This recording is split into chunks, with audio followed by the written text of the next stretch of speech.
Sahabat pendidikan karakter, apakah teori-teori yang melatar belakangi pemikiran, deep learning, atau pembelajaran mendalam cukup relevan untuk diterapkan di Indonesia?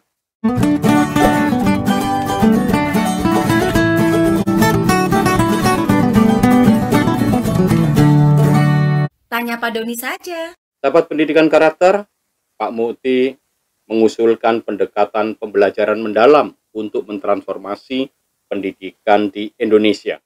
Konsep deep learning atau pembelajaran mendalam ini tidak muncul begitu saja, tetapi ada kerangka teori dan sejarahnya.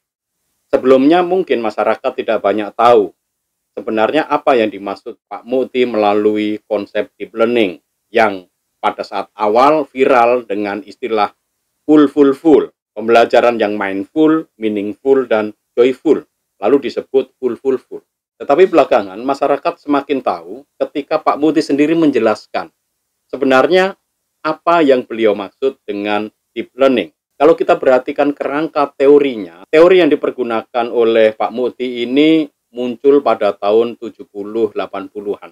Dan memang ini diprakarsai oleh para pemikir-pemikir Skandinavian dan sebenarnya juga pemikir di Australia juga, yang tentu saja dalam beberapa diskusi oleh Pak Muti itu disebut, misalkan ini Marton dan Salio, lalu kemudian ada John Biggs, itu yang memang menjadi katakanlah pemikir-pemikir kunci di dalam proses pembelajaran deep learning. Jadi Marton Salio ini memang mereka lah yang menginisiasi bagaimana proses pembelajaran itu harus berkesadaran, harus mindful.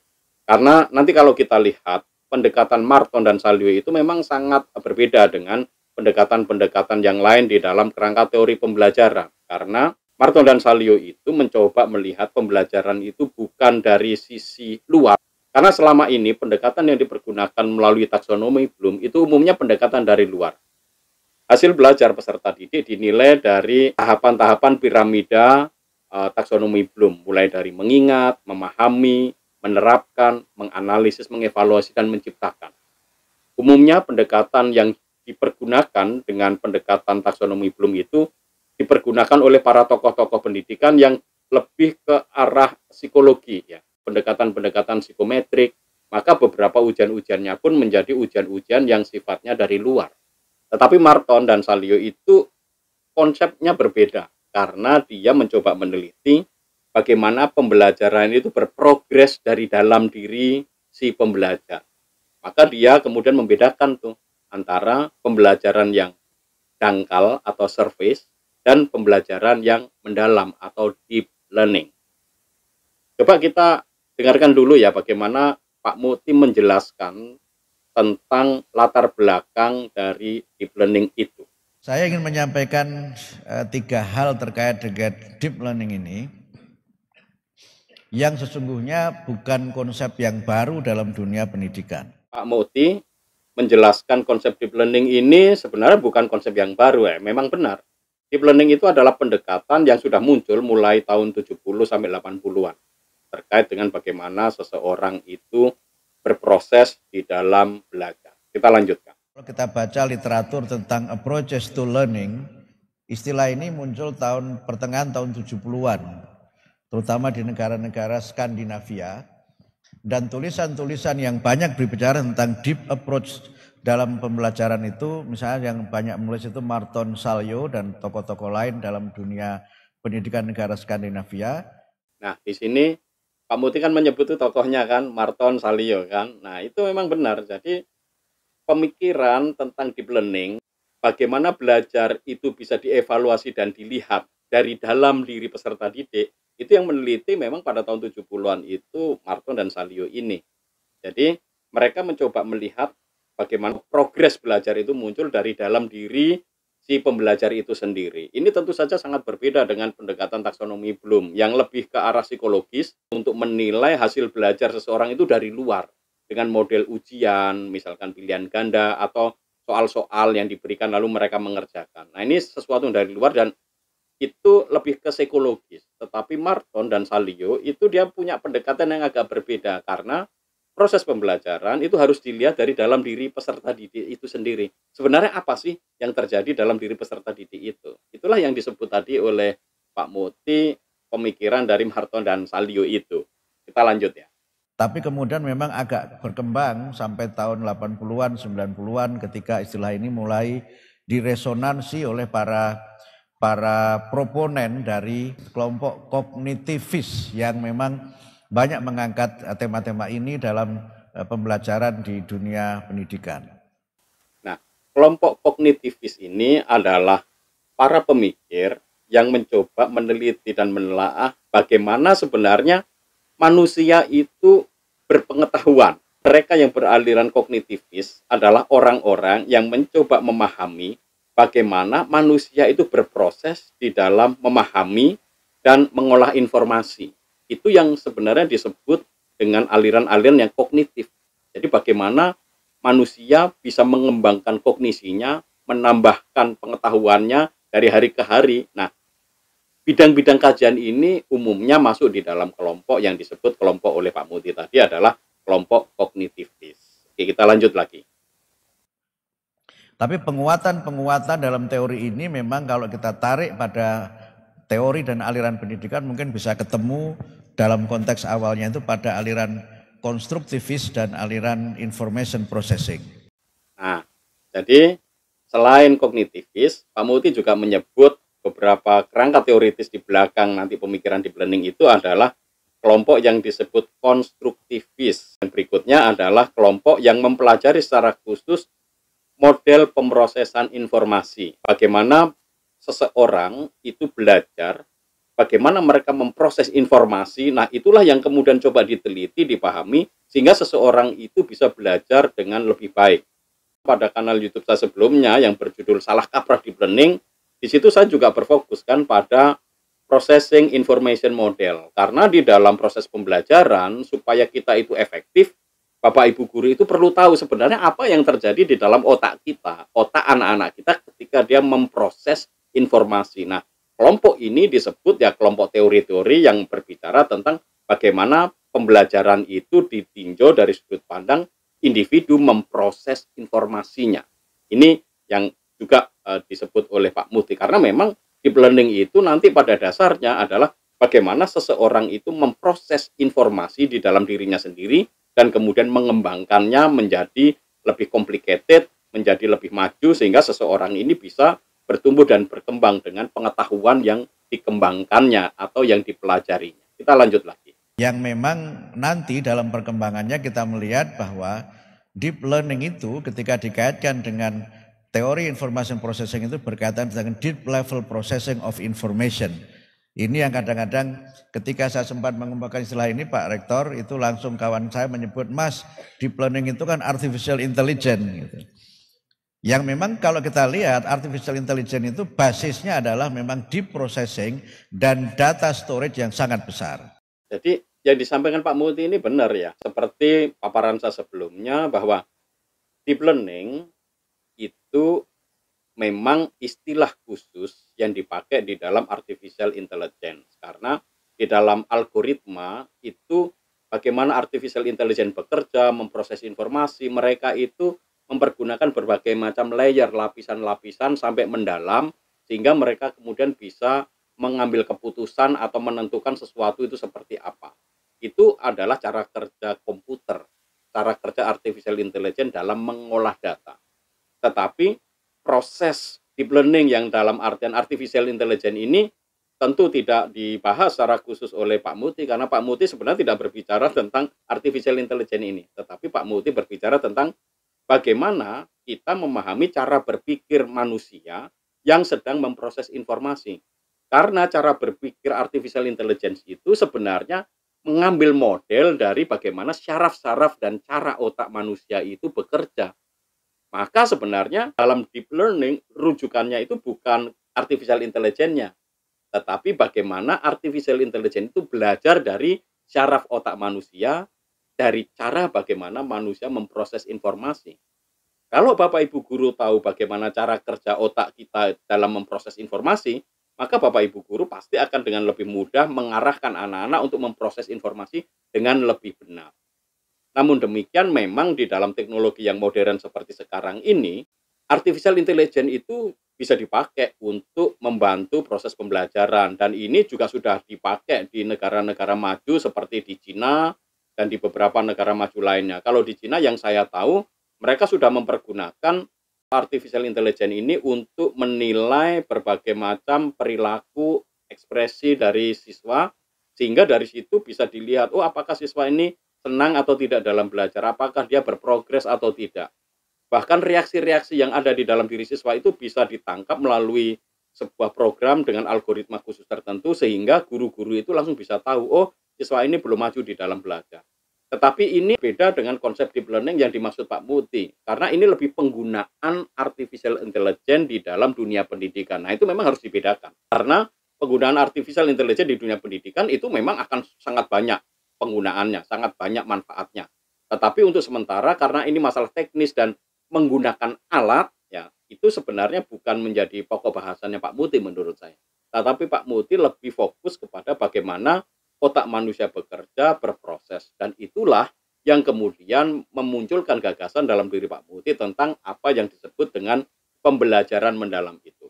Kerangka teorinya tadi sudah disebut ya, ada Marton, Salio, lalu kemudian ada juga tokoh-tokoh seperti John Biggs yang di dalam paparan ini juga disebut ya nanti oleh Pak Muti bagaimana mereka itu adalah orang-orang yang menggagas konsep dasar teori-teori tentang pembelajaran mendalam. Kita lanjut lagi.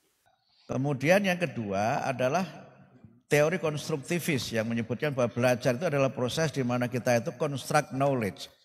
Dan ini memang juga aliran yang agak banyak berkembang dan perkembangan itu paling tidak dipengaruhi oleh tiga hal yang melasari konteks pada saat gagasan dan konsep pendekatan ini mulai dikembangkan. Yang pertama adalah ketika ditemukan komputer. Yang sebenarnya dalam proses komputer itu ada proses yang sering disebut dengan proses di mana kita menangkap informasi, menyimpan dan kemudian menggunakannya. Nah, tiga proses ini sering disebut, misalnya John Biggs menyebut ini dengan 3P, yang disebut dengan Research, Process, and Product. Perhatikan Pak Muti menyebut satu tokoh lagi nih, namanya John Biggs. John Biggs ini, dia memang sangat terkenal dengan konsep teorinya yaitu 3P, Research, Process, dan Product. Jadi di dalam proses pembelajaran, itu ada proses yang sebelumnya mereka itu memiliki pengalaman-pengalaman di masa lalu. Maka di dalam deep learning itu nanti pasti akan ada kaitan bahwa pengalaman di masa lalu itu menjadi dasar yang baik bagi setiap individu untuk proses belajar itu nama research. Lalu prosesnya, bagaimana seseorang memproses informasi. Dari proses informasi itu dia akan menghasilkan produk dari apa yang diolahnya.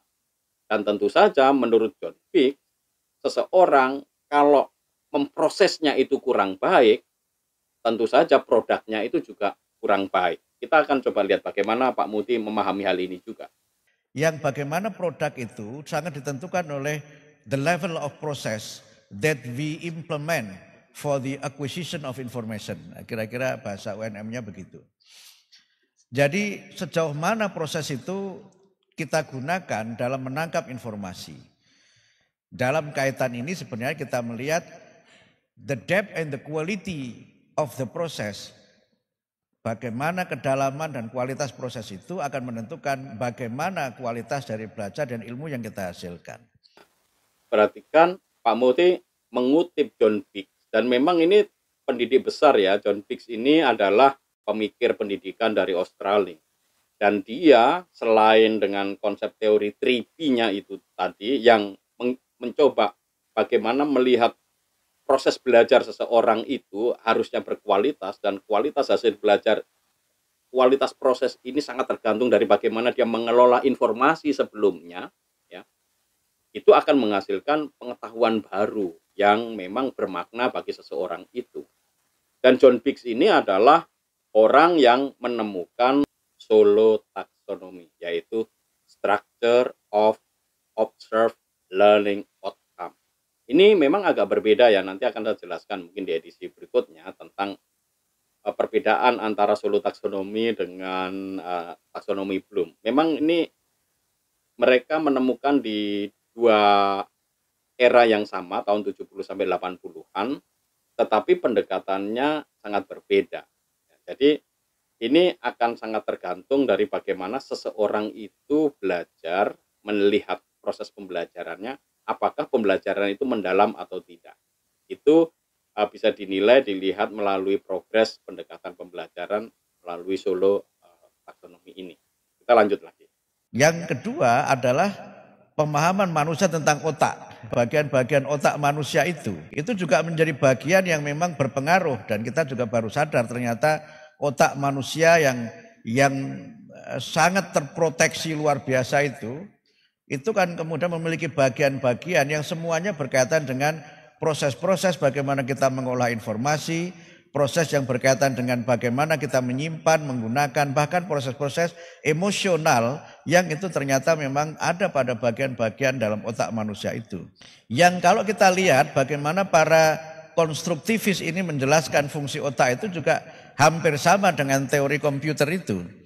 Karena otak itu menangkap informasi dari indera manusia, apakah melalui penglihatan, pendengaran, kemudian meraba dan seterusnya itu.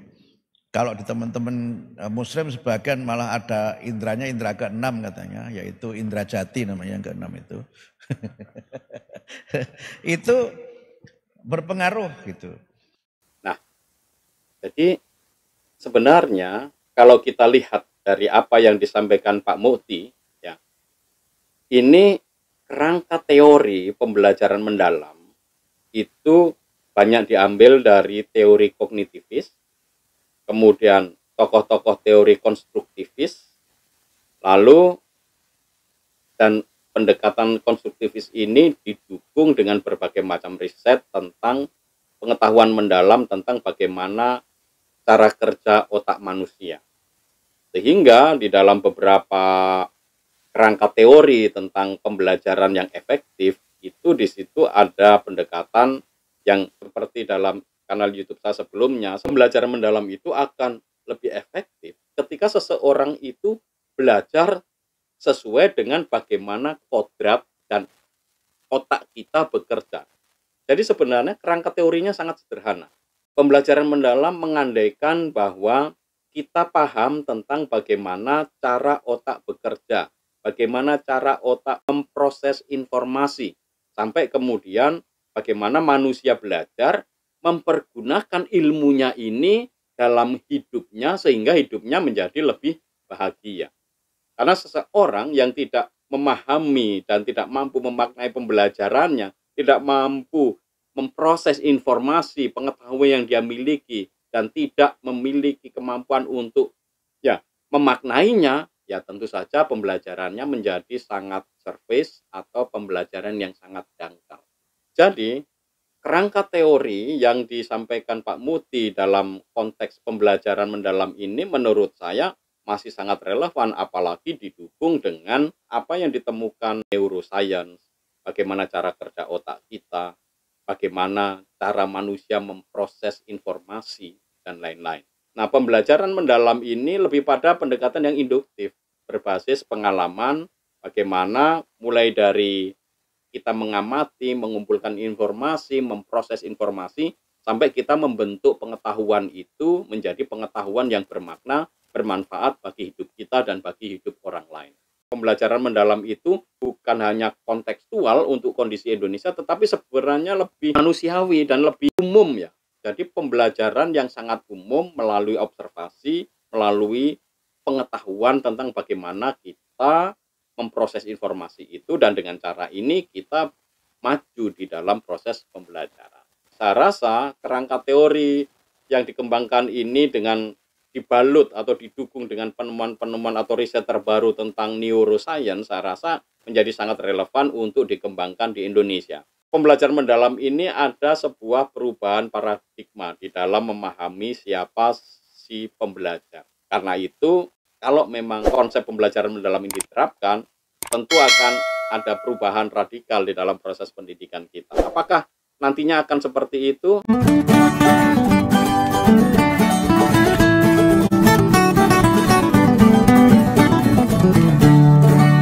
Tanya Pak Doni saja.